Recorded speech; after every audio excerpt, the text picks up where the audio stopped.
ओम गणेशाय नमः। सूत जी कहते हैं, विदुर जी तीर्थ यात्रा में महर्षि मैत्रेय से आत्मा का ज्ञान प्राप्त करके हस्तिनापुर लौट आए। उन्हें जो कुछ जानने की इच्छा थी वह पूर्ण हो गई थी। विदुर जी ने मैत्रेय ऋषि से जितने प्रश्न किए थे उनका उत्तर सुनने के पहले ही श्री कृष्ण में अनन्य भक्ति हो जाने के कारण वे उत्तर सुनने से उपराम हो गए।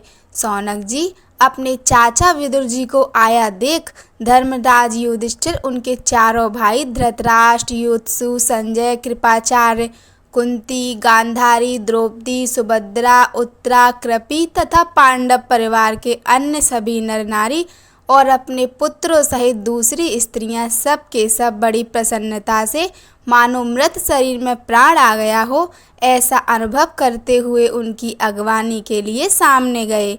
यथा योग्य आलिंगन और प्रणाम आदि के द्वारा सब उनसे मिले और विरह जनित उत्कंठा से कातिर होकर सबने प्रेम के आंसू बहाए। युधिष्ठिर ने आसन पर बैठाकर उनका यथोचित सत्कार किया। जब वे भोजन एवं विश्राम करके सुखपूर्वक आसन पर बैठे थे तब युधिष्ठिर ने विनय से झुककर सबके सामने ही उनसे कहा। युधिष्ठिर ने कहा, चाचा जी, जैसे पक्षी अपने अंडों को पंखों की छाया के नीचे रखकर उन्हें सेते और बढ़ाते हैं, वैसे ही आपने अत्यंत वात्सल्य से अपने कर कमलों की छत्र छाया में हम लोगों को पाला पोसा है। बार बार आपने हमें और हमारी माता को विषदान और लाक्षागृह के दाह आदि विपत्तियों से बचाया है। क्या आप कभी हम लोगों की भी याद करते रहे हैं? आपने पृथ्वी पर विचरण करते समय किस वृत्ति से जीवन निर्वाह किया? आपने पृथ्वी तल पर किन किन तीर्थों और क्षेत्रों का सेवन किया? प्रभो, मुख्य आप जैसे भगवान के प्यारे भक्त स्वयं ही तीर्थ स्वरूप होते हैं। आप लोग अपने हृदय में विराजमान भगवान के द्वारा तीर्थों को भी महातीर्थ बनाते हुए विचरण करते हैं। चाचा जी, आप तीर्थ यात्रा करते हुए द्वारका भी अवश्य ही गए होंगे। वहाँ हमारे भाई बंधु यादव लोग, जिनके एकमात्र आराध्य देव श्री कृष्ण हैं, अपनी नगरी में सुख से तो है ना? आपने यदि जाकर देखा नहीं होगा तो सुना तो अवश्य ही होगा। युधिष्ठिर के इस प्रकार पूछने पर विदुर जी ने तीर्थों और यदुवंशियों के संबंध में जो कुछ देखा, सुना और अनुभव किया था सब क्रम से बतला दिया। केवल यदुवंश के विनाश की बात नहीं कही। करुण हृदय विदुर जी पांडवों को दुखी नहीं देख सकते थे, इसलिए उन्होंने यह अप्रिय एवं असहाय घटना पांडवों को नहीं सुनाई, क्योंकि वह तो स्वयं ही प्रकट होने वाली थी। पांडव विदुर जी का देवता के समान सेवा सत्कार करते थे। वे कुछ दिनों तक अपने बड़े भाई धृतराष्ट्र की कल्याण कामना से सब लोगों को प्रसन्न करते हुए सुखपूर्वक हस्तिनापुर में ही रहे। विदुर जी तो साक्षात धर्मराज थे। मांडव्य ऋषि के शाप से ये 100 वर्ष के लिए शूद्र बन गए थे। इतने दिनों तक यमराज के पद पर अरमया थे और वही पापियों को उचित दंड देते थे। राज्य प्राप्त हो जाने पर अपने लोकपालों सरीखे भाइयों के साथ राजा युधिष्ठिर वंशधर परीक्षित को देखकर अपनी अतुल संपत्ति से आनंदित रहने लगे। इस प्रकार पांडव गृहस्थ के काम धंधों में रम गए और उन्हीं के पीछे एक प्रकार से यह बात भूल गए कि अनजान में ही हमारा जीवन मृत्यु की ओर जा रहा है। अब देखते देखते उनके सामने वह समय आ पहुंचा जिसे कोई टाल नहीं सकता। परंतु विदुर जी ने काल की गति जानकर अपने बड़े भाई धृतराष्ट्र से कहा, महाराज देखिए, अब बड़ा भयंकर संकट आ गया है, झटपट यहाँ से निकल चलिए। हम सब लोगों के सिर पर वह सर्वसमर्थ काल मंडराने लगा है, जिसके टालने का कहीं भी कोई उपाय नहीं है।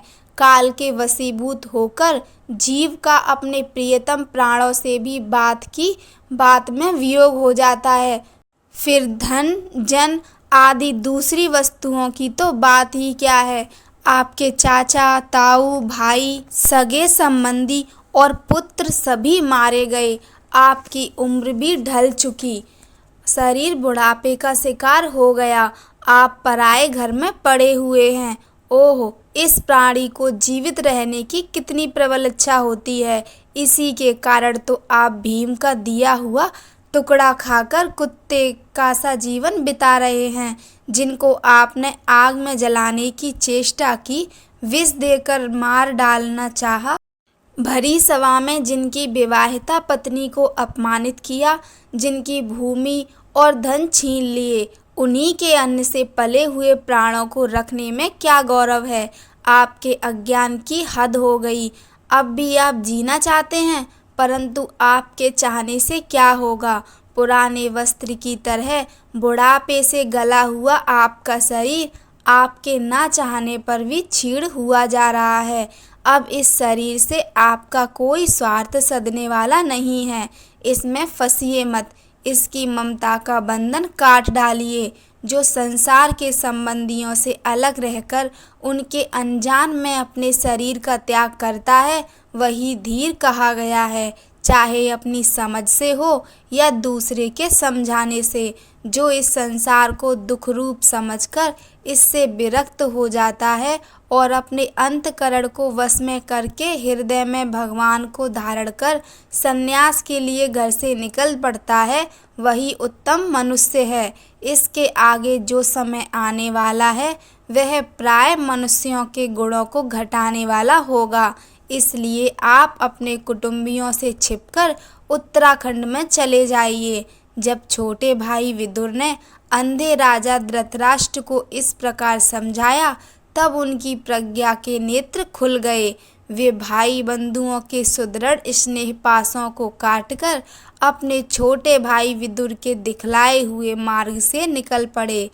जब परम पतिव्रता सुबल नंदिनी गांधारी ने देखा कि मेरे पतिदेव तो उस हिमालय की यात्रा कर रहे हैं, जो न्यायसियों को वैसा ही सुख देता है जैसा वीर पुरुषों को लड़ाई के मैदान में अपने शत्रु के द्वारा किए हुए न्यायोचित प्रहार से होता है, तब वे भी उनके पीछे पीछे चल पड़ी। अजात शत्रु युधिष्ठिर ने प्रातःकाल संध्या वंदन तथा अग्निहोत्र करके ब्राह्मणों को नमस्कार किया और उन्हें तिल, गौ, भूमि और सुवर्ण का दान दिया। इसके बाद जब वे गुरुजनों की चरण वंदना के लिए राजमहल में गए, तब उन्हें धृतराष्ट्र, विदुर तथा गांधारी के दर्शन नहीं हुए। युधिष्ठिर ने वहीं बैठे संजय से पूछा, संजय, मेरे वे वृद्ध और नेत्रहीन पिता धृतराष्ट्र कहाँ हैं? पुत्र शोक से पीड़ित दुखिया माता गांधारी और मेरे परम हितैषी चाचा विदुर जी कहाँ चले गए? ताऊ जी अपने पुत्रों और बंधु बांधवों के मारे जाने से दुखी थे। मैं बड़ा मंदबुद्धि हूँ, कहीं मुझसे किसी अपराध की आशंका करके वे माता गांधारी सहित गंगा जी में तो नहीं कूद पड़े। जब हमारे पिता पांडु की मृत्यु हो गई थी और हम लोग नन्हे नन्हे बच्चे थे, तब इन्हीं दोनों चाचाओं ने बड़े बड़े दुखों से हमें बचाया था। वे हम पर बड़ा ही प्रेम रखते थे। हाय, वे कहाँ यहाँ से कहाँ चले गए?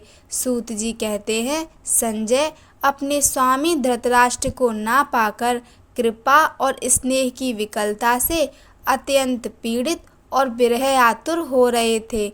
वे युधिष्ठिर को कुछ उत्तर ना दे सके। फिर धीरे धीरे बुद्धि के द्वारा उन्होंने अपने चित्त को स्थिर किया, हाथों से आँखों के आंसू पोंछे और अपने स्वामी धृतराष्ट्र के चरणों का स्मरण करते हुए युधिष्ठिर से कहा। संजय बोले, कुलनंदन, मुझे आपके दोनों चाचा और गांधारी के संकल्प का कुछ भी पता नहीं है। महाभाव, मुझे तो उन महात्माओं ने ठग लिया। संजय इस प्रकार कह ही रहे थे कि तुमरू के साथ देवऋषि नारद जी वहाँ आ पहुँचे। महाराज युधिष्ठिर ने भाइयों सहित उठकर उन्हें प्रणाम किया और उनका सम्मान करते हुए बोले। युधिष्ठिर ने कहा, भगवान, मुझे अपने दोनों चाचाओं का पता नहीं लग रहा है। ना जाने वे दोनों और पुत्र शोक से व्याकुल तपस्विनी माता गांधारी यहाँ से कहाँ चले गए। भगवान, अपार समुद्र में कर्णधार के समान आप ही हमारे पारदर्शक हैं। तब भगवान के परम भक्त भगवानमय देव ऋषि नारद ने कहा, धर्मराज, तुम किसी के लिए शोक मत करो, क्योंकि यह सारा जगत ईश्वर के वश में है। सारे लोक और लोकपाल विवश होकर ईश्वर की ही आज्ञा का पालन कर रहे हैं। वही एक प्राणी को दूसरे से मिलाता है और वही उन्हें अलग करता है। जैसे बैल बड़ी रस्सी में बंधे और छोटी रस्सी से नथे रहकर अपने स्वामी का भार ढोते हैं, उसी प्रकार मनुष्य भी वर्ण आश्रम आदि अनेक प्रकार के नामों से वेद रूप रस्सी में बंधकर ईश्वर की ही आज्ञा का अनुसरण करते हैं। जैसे संसार में खिलाड़ी की इच्छा से ही खिलौनों का संयोग और वियोग होता है, वैसे ही भगवान की इच्छा से ही मनुष्यों का मिलना बिछुड़ना होता है।